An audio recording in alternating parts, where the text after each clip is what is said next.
Hey guys, welcome to the Dad Code Podcast. Real dads, real talk, no BS. Thanks for joining us today. Before we get started, go ahead and check us out on YouTube, the Dad Code Podcast. Go ahead and follow us. Hit a like and subscribe over there. Hit the notification bell for notifications of new videos. Also, you can follow us on Twitter at the Dad Code Podcast, as well as on Instagram, the Dad Code Podcast. And we're on Rumble. Go ahead and follow us and give us a rumble there. You can check out all the audio versions of these podcasts on Stitcher, Spotify, Google Podcasts, or wherever you get your podcast from. Give us a follow there as well. Why not? So, was just going to jump on here and kind of give an update on how my son's 8U coach pitch team is doing. You know, another kind of a coach dad situation here. Going to talk a little bit. We played 2 games so far. They kind of they kind of come in bunches, it seems like. But yeah, let's talk a little bit. Let's just jump right into it and talk about this first game. We lost our first game, and I do want to explain that we are actually a pretty good team as far as talent level. A lot of these kids are kids that I've coached for a few years now. We even tried the travel ball route, but we got absolutely demolished in the travel ball rankings. We haven't won I don't think we've won a game in over a year. Some of these kids. Yeah, it's kind of tough. And it's hard on the kids too. So I mean, part of the reason we were coming back to rec ball is just because we just felt like they would have a little bit more fun because they were starting to kind of get down about the fact that they were losing every game. They couldn't see the improvement that they were making because they were playing against competition that was just quite honestly so much better than them that even if they played their best, they probably still wouldn't beat these other teams just because these teams are just they're kind of the most physically mature and the most committed as far as their parents and how much money they're willing to spend on things. But anyways, first game we lost. It ended up being a 17-9. A little bit deceiving there because it ended. There was no mathematical way we could end up winning. So we didn't get one of our at bats. We didn't get our last at bat because there just wouldn't have been a mathematical way for us to win, even though we had the heart of our lineup coming up. Lessons that we learned. We actually played pretty good in a lot of places. It was a game where we made a lot of defensive errors that I haven't ever seen us make in practice anyway. And even some of these kids, like I said, I've coached them for so long, I haven't seen them make some of the mistakes that they made.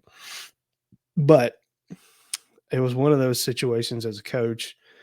I felt like I didn't really want to kind of shuffle the deck, move kids around too much, just because I just wanted to see. I wanted to see some of the kids that I've coached in the past work through some things, and in most cases, they did. Most of the kids that I expected to work through things, they worked through it. I mean, they made 2 or 3 errors in a row, and then they kind of toughened up a little bit. They learned from their mistakes, and they come out and they make some really good plays. And then we had some kids that I think the moment was just a little bit too big for them.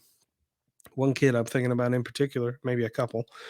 We put him on third base, and I'm not joking you when I say his eyes were like that. I mean, dude, he looked scared, and I hate to say that about a kid, but I mean, he looked scared over there at third base. I think he made 4 errors in the first inning. I mean, these weren't hard hit ground balls. These were just little dribblers, and he just didn't field them cleanly. Bottom line. Yeah, one of my kids that I've coached for a while, fly ball. It's a bright sunny day. He's looking right in. He just lost in the sun. I'm not going to get mad at anything like that. I mean, we made a lot of really good defensive plays on top of the ton of errors that we had. We had some kids that were. We had some people playing out of position because we had one of our key players that was missing because he was sick. He had the stomach bug. It's apparently going around. My kid actually just had it last night. So, but there were so many positives, and this is the one thing I wanted to talk about this first game. Is in games like this, yes, there's a ton to talk about things we could have done better. But as a team that I consider our team to be, like I said, pretty good, I would have been more worried if we came out and slaughtered them 29 to nothing, because there's nothing there that I see that I can help make them any better on. And if you're that much better than your opponents, it's like there's only one way to go, and it's down. So we played about as bad as we could have possibly played, and we were in the game all the way through the end of the game. And those are the kinds of things that I share with the kids. Is like, look, guys, I'm not worried about it. I'm sitting here looking at you, some of the things you guys did. It's exactly what we practiced. You did a lot of things right. There are some things that we can clean up. I think that everybody knows that maybe there's at least one thing that we can try to get better at, between now and the next game. And I even ask them who thinks that they can get better between now and the next game. Who knows of something they can do? Everybody raised their hand, but I made sure to tell them that everybody on this team contributed, because everybody did. Everybody contributed. Everybody did something to help the team, whether it was hit the ball, whether it was run down a ball and get a good relay to home. We had a killer relay to home that was started by, in proud dad moment, by my son in right center. I mean, there's one of the balls that the other team just absolutely ripped over our second baseman's head. I mean, he got in front of it and he blocked it up and picked it up and threw it to the second baseman. Second baseman's another one of the kids that I've coached for years. He turns around and throws a rope on a line, and it's a two hop to the catcher. That saved a home run. This ball was ripped. They only ended up scoring one run off of that, which was fantastic. There was runners on first and second, I do believe. And they ended up only being runners on second and third. So great relay, a lot of positive stuff. Lot of positive stuff. Um, those are the kinds of things we got to focus on. That's the demeanor we have to have. There's At that age, I don't see a ton of value in berating kids. I just don't. I think they need to realize that there are things that we can work on, but there's a lot of positives to draw from. I mean, we had a kid who honestly he hadn't been at practice hardly at all since we started the season. And he came out there and I've never actually seen him hit the ball. We've thrown pitches to him in the batting cage and worked with him and stuff.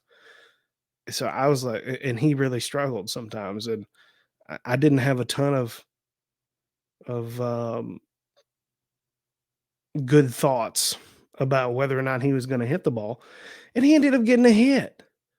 I mean, those are the kinds of things to focus on, because it's like, guys, there are things here that if you step back, you can see it as a coach better than they can. That, guys, I see this 60,000-foot view. Yeah, there's stuff to work on. I'm glad there's stuff to work on, because if we win 29 to nothing, I think, oh, well, I guess all we got to do is, maybe hit every now and then. No, that's not how we get better, because it's not how you start. It's how you finish. That was my main message to them in that first game was let's learn some lessons from this game and let's move forward. Second game was actually a couple nights ago. It was a completely opposite, completely different team defensively. It turned out to be a little bit of a boat race. I mean, we won 10 to nothing. First shutout in this league. I think somebody told me that there hadn't been a shutout in this league in like a couple years. But we played some unreal defense, and we were even missing one of our kids that I consider to be one of our better players. We still played just absolutely phenomenal defense. And they were hitting the ball. So, I mean, it wasn't like we were just standing out there while they struck out every time. We hit the ball really well. I think that we didn't hit our best either, is the thing.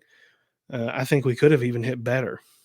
We had a few people that got out that I didn't think really But anyway, that's just coach being coach. That's me being just finding something we can work on.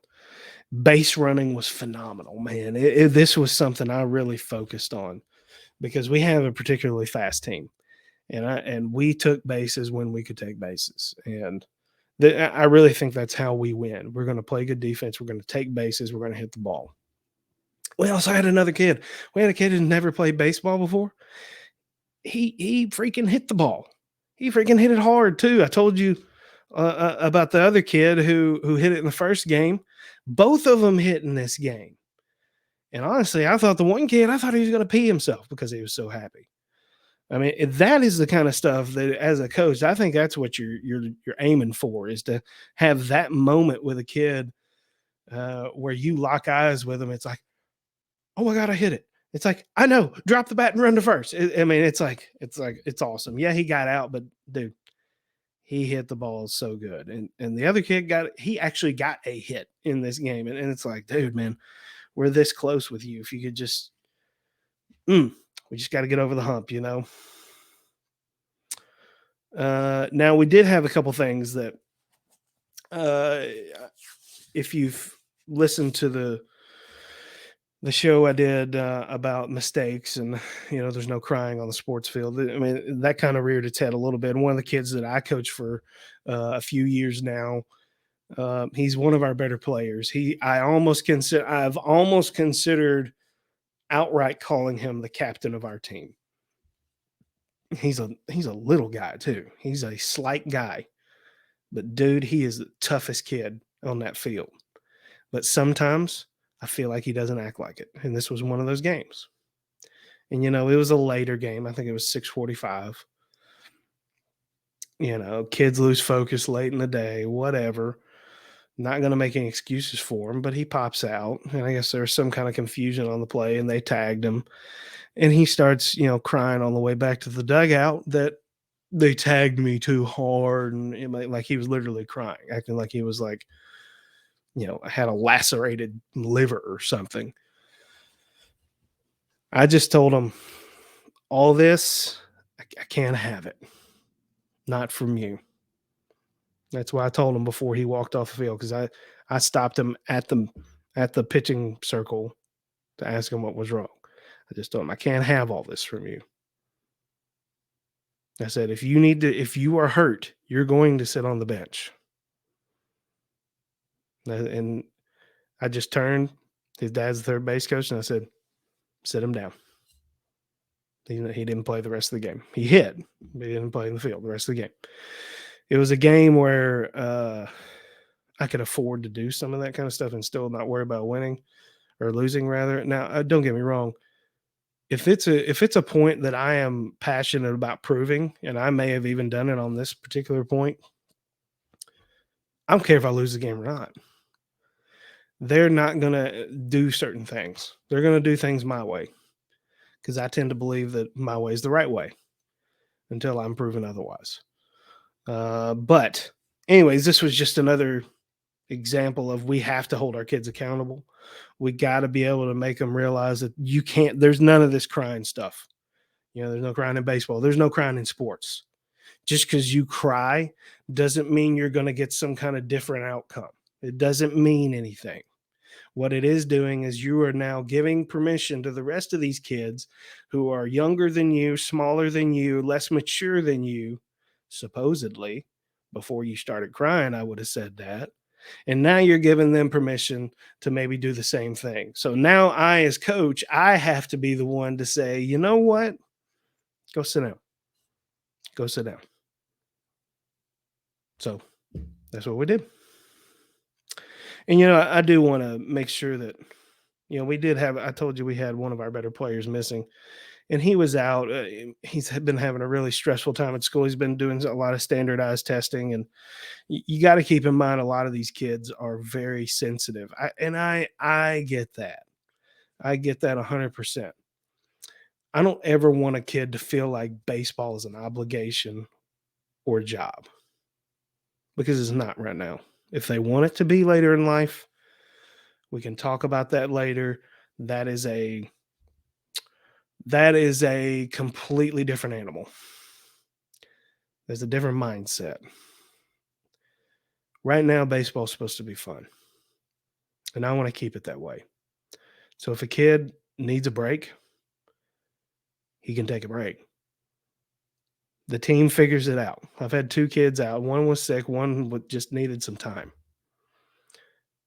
Please, don't ruin these kids by trying to make them feel like this game that gave me so much as a kid because I enjoyed it because I had people around me that made it enjoyable. Don't take that game and ruin it just to fill your ego. I guess that's really what it's all about. Anyways, first 2 games, 1-1 so far. Feeling pretty good about the season. We got another game this weekend against one of the better teams. We actually scrimmaged them before the season. I think we tied or beat them by 1. It was weird that in that scrimmage because we actually just batted around the lineup. We didn't actually play 3 outs. We would clear. Well, let me rephrase that. We cleared the bases after 3 outs. They decided they were just going to leave their kids on base after 3 outs and just keep batting. But we had like 2 or 3 kids out, and we were only playing with like 9 or 10. So we were a little bit of disadvantage. But I think we ended up tying 9-9. But yeah, it should be a good game. Looking forward to it. And I will for sure update you guys on it. And I'm sure there's always going to be some lessons learned. I may even try to record my post game talk with the kids just to kind of maybe where you guys can see kind of the things I focus on and what I focus on with the kids to kind of keep their interest at bay and keep all the negative thoughts from creeping in and just try to keep pushing the positives. But anyways, that's all I got for today. Coach Dad out.